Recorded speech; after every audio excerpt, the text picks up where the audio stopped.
Bonjour à tous, bienvenue au nouveau. On se retrouve comme chaque semaine pour parler de ma lecture terminée, une lecture que j'ai envie de partager. Cette semaine, je vais changer un peu mes habitudes parce que je reviens sur quelque chose de beaucoup plus classique que ce que je présente habituellement, qui est un essai, un témoignage d'Étienne Barillet qui s'intitule Absolument la vie. C'est un tout petit bouquin qui fait vraiment... en fait, c'est un condensé. Non, mais c'est vrai que pour ceux qui aiment bien avoir le nombre de pages, il fait 112 pages. C'est vraiment... c'est un petit témoignage. Je vais dire oui, voilà, un témoignage, une mémoire, un essai que j'ai reçu dans le cadre de la masse critique Babelio. Pour ceux qui connaissent, qu'en fait, on reçoit un ouvrage et il y a donc plusieurs lecteurs qui vont chacun donner leur avis, leur ressenti sur cette lecture. Je vais introduire en vous lisant les premières pages parce que c'est un thème assez particulier, je vais revenir là-dessus. Et le premier chapitre s'intitule « Guérison miraculeuse ». Enfant, j'étais souffreteux, affligé à la fois de crises d'acétone, version précoce de la migraine, et d'une sinusite chronique dont la pression dans ma tête était passablement étouffante, et le traitement aussi inefficace que douloureux.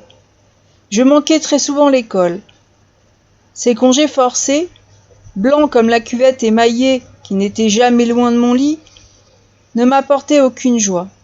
Mon père, pasteur dont la foi chrétienne voulait cohabiter sans trop de conflits avec la raison, finit malgré tout par juger ma situation préoccupante au point d'appeler Dieu plus directement à la rescousse sous la forme d'une imposition des mains sur ma tête enchiffronnée, encombrée, accablée.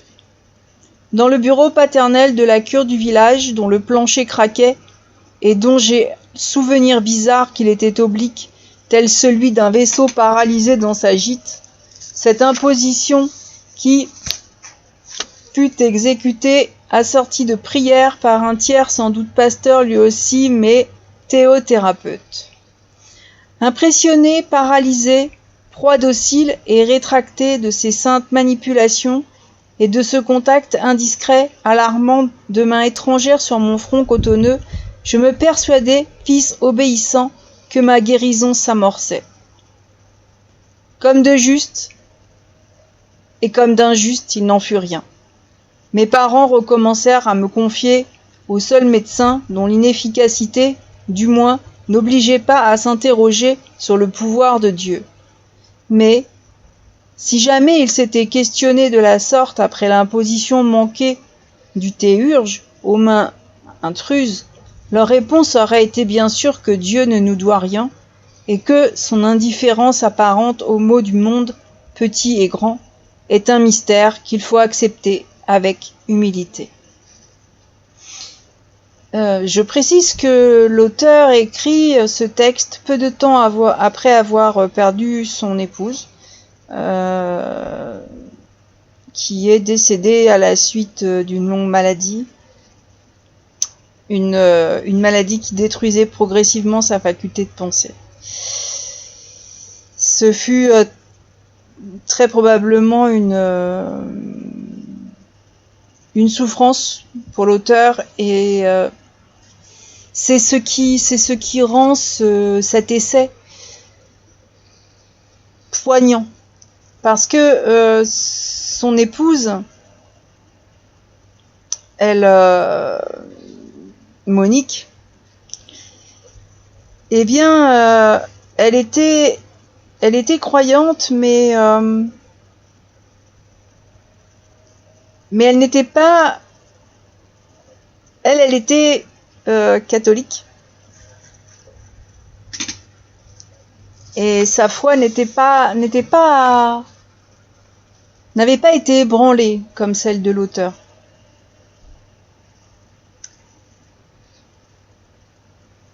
C'est vrai que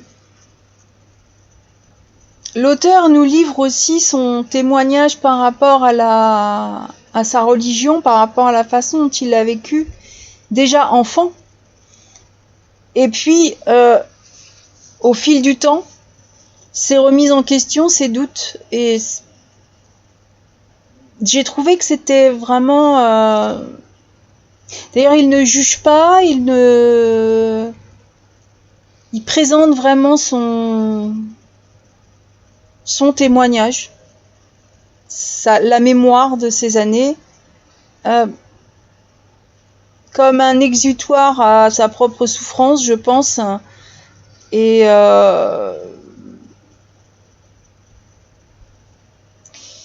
il a découvert le catholicisme quand il a rencontré Monique, son épouse. Et puis, en perdant cette épouse à son décès, il dévoile son parcours, sa révolte adolescente contre le père du père d'ailleurs, puisque ça doit pas être facile d'avoir un père pasteur. Et puis ses doutes. Et c'est vrai qu'on peut se demander comment ne plus croire quand on est fils de pasteur. Ça doit être d'autant plus compliqué que qu'on remet en question autant le père représentant du Seigneur, et en fait on parle de théologie et d'existence de Dieu. Moi, ce sont des sujets qu'en général je n'aborde pas en société.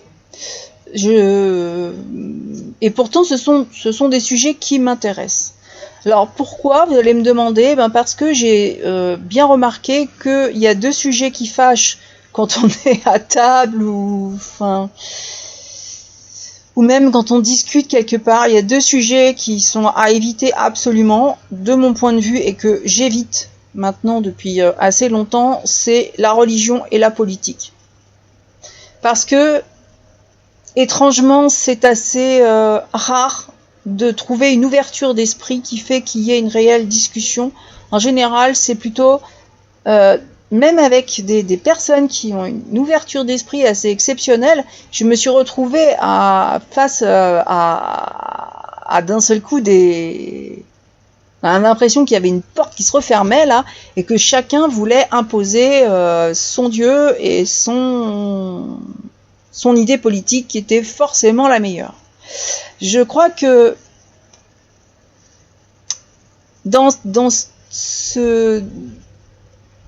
On va laisser de côté la politique parce que ça n'a rien à voir avec ce recueil, mais par contre, l'existence de Dieu, la théologie, c'est un ensemble de champs disciplinaires qui concernent justement l'idée de Dieu ou du divin.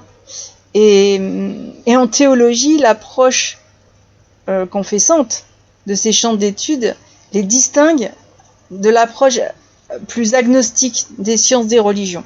En fait, en Occident, le concept est plutôt formulé pour la première fois par Platon, puis par Aristote, et développé principalement par la théologie chrétienne. Là, l'auteur est suisse, et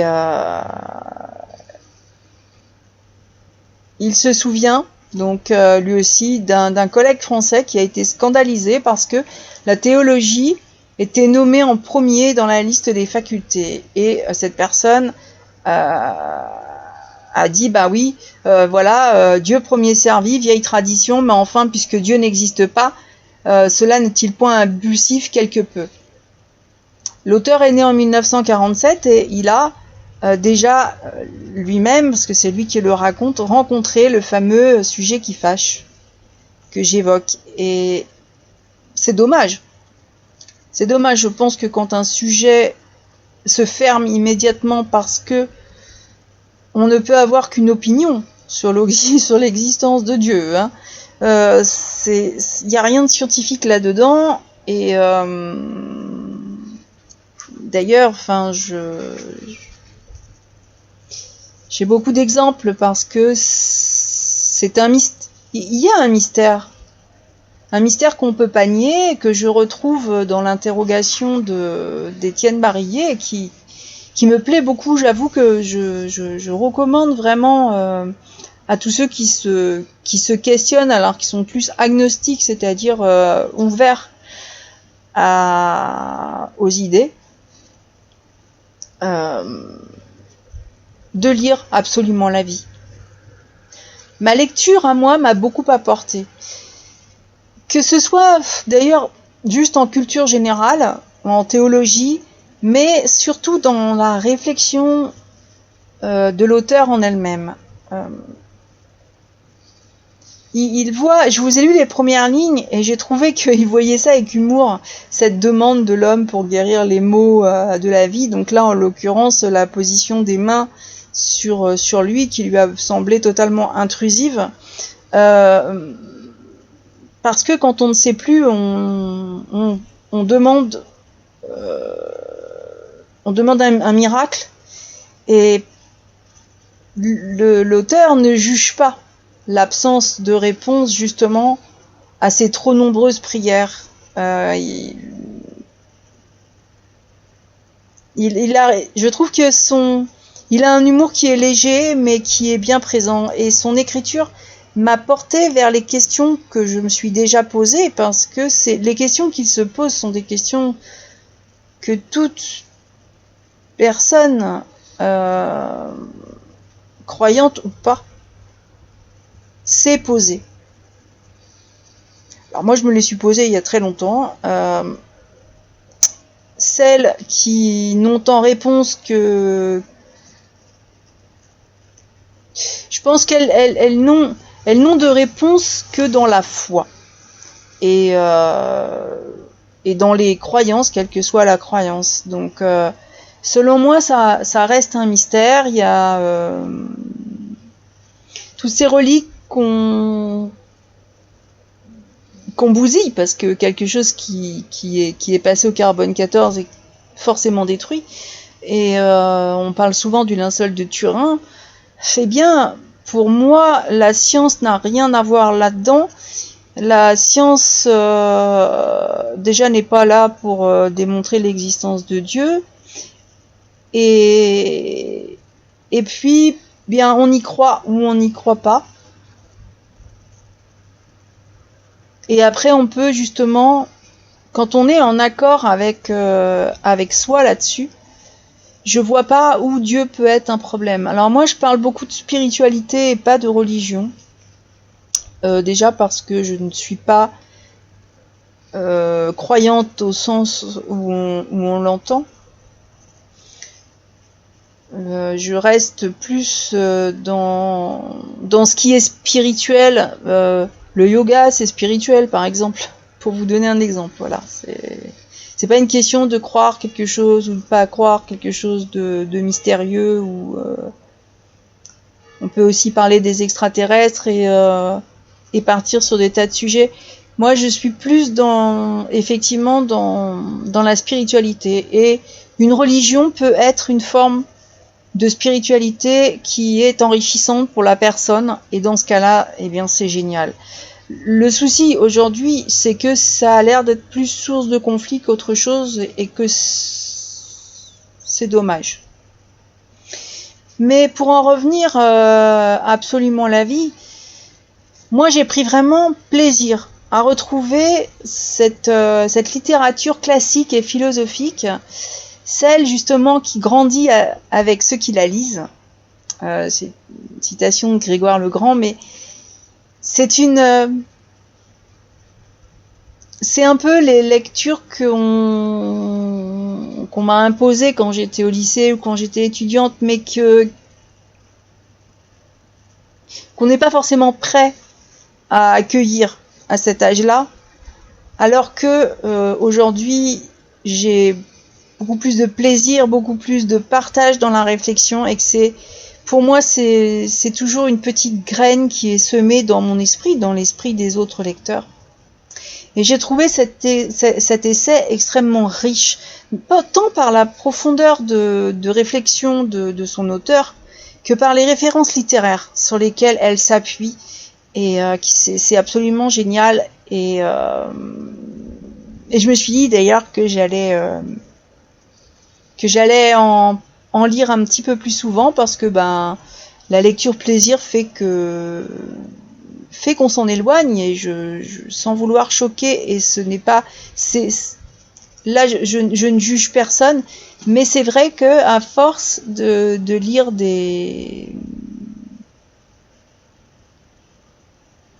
toute lecture est bonne, mais en lisant, parce que j'aime beaucoup lire les blogs littéraires, donc je lis pas mal de chroniques, et très sincèrement, il y a des lectrices qui, c'est de plus en plus, j'ai pas le mot, mais je vais dire abêtissant, c'est-à-dire qu'on va en revenir à un certain âge à des lectures pour enfants.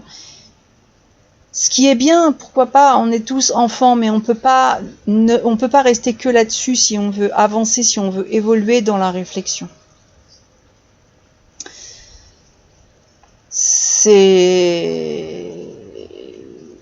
Les enfants vous font avancer dans la réflexion, donc bien sûr, j'irai pas lire absolument la vie avec un enfant, peut-être avec un ado, pourquoi pas, justement quelqu'un qui se questionne. Et puis d'autres, ce dont je parlais que je trouve abêtissant, c'est pas abêtissant d'une manière générale. Par contre, ça l'est si adulte on retombe un peu dans les niaiseries, alors que si on le lit avec un enfant, l'enfant lui va avoir ce que la lecture n'aura pas à elle toute seule, c'est-à-dire les questions qu'un enfant peut se poser. Et là, ça prend toute sa richesse. Mais je suis un peu sortie du sujet. En tout cas, quand j'ai reçu Absolument la vie, donc dans le cadre de cette masse critique, c'était début juillet. Normalement, on a un délai, alors que j'ai dépassé, parce que je partais en Savoie et que je voulais l'emmener parce que je suis allée faire une randonnée, une chapelle perdue dans la montagne, et je me disais que c'était un endroit parfait pour le lire. Et en fait, j'ai préparé tous mes bagages et j'ai laissé ce livre chez moi. Et je me suis dit, c'est vraiment un acte manqué. Alors c'est quoi un acte manqué? Alors en psychanalyse, c'est le résultat d'un acte qui a manqué un objectif consciemment visé, donc c'est-à-dire que je voulais prendre le livre, mais qui traduit par là l'expression d'un désir inconscient. Et tout à l'heure, je parlais de sujets qui fâchent, et je pense que mon inconscient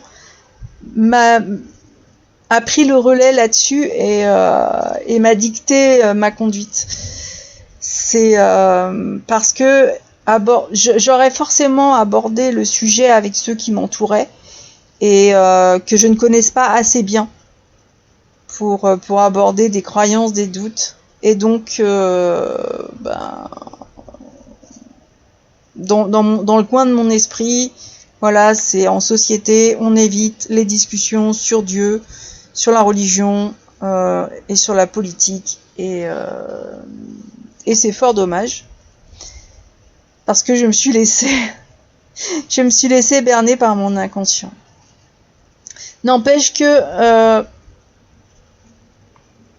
cet essai me laisse encore quelques questions sur l'existence, pas sur l'existence de Dieu, mais au niveau de la spiritualité, justement. je vais pas vous raconter, sinon ça n'a plus aucun intérêt. Mais dans cet ouvrage, il expose ses idées, ses réflexions, ses opinions personnelles sur son enfance, sur ses années de vie. Et comme ça fait suite à un événement particulier, et bien évidemment, lui aussi, il est guidé par quelque chose probablement très inconscient, mais ça en fait une réflexion qui est profonde et qu'on a envie de suivre, qu'on a vraiment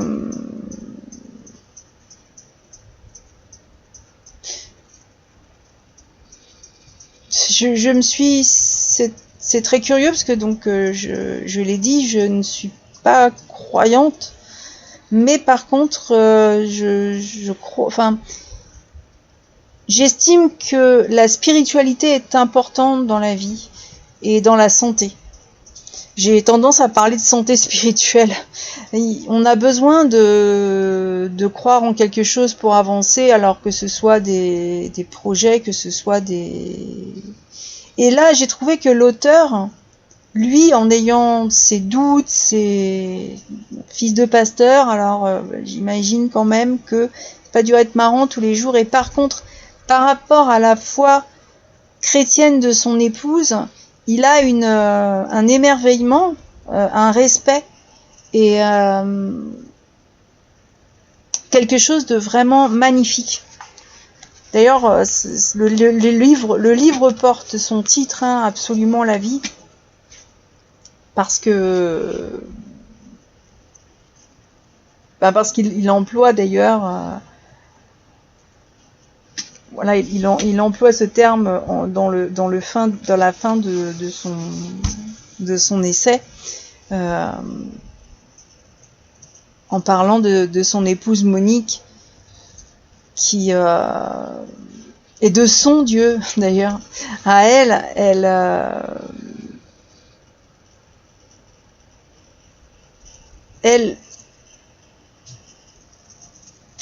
son épouse, il n'a pas partagé sa croyance religieuse, mais en fait, elle a témoigné de la vie, témoigné pour la vie. Et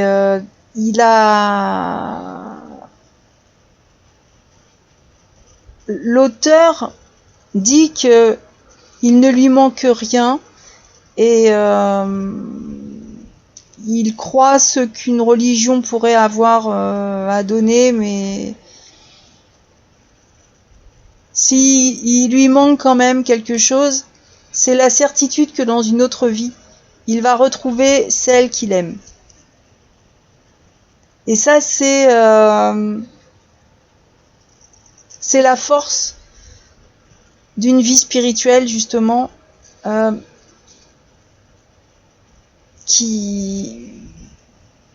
mais qui a fait que son épouse s'est absentée progressivement du monde, de son monde d'ailleurs, et